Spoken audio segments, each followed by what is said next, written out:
Hi, I'm Allison Walther with Confluent. Let's take a look at some key, get it, concepts and semantics in ksqlDB. Whilst ksqlDB reads and writes from Kafka topics, it can model how it works with that data in different ways.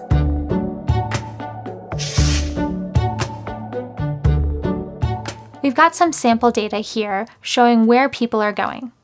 Each event has a person's name and their current location.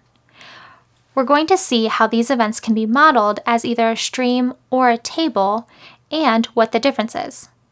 We have a stream on the left and a table on the right. With only one event, they appear identical. As we add a second event, the stream grows. Streams behave the same as their underlying Kafka topics. They are unbounded and append only, so they grow with each new event. Tables, on the other hand, store the latest value of a given key. It's important to note that a key is required in order to have a table. The only way that a table grows in size is as new keys are added, a new person in our case. Now, any events arriving with either key will cause an update to our table, while our stream continues to grow with each new event.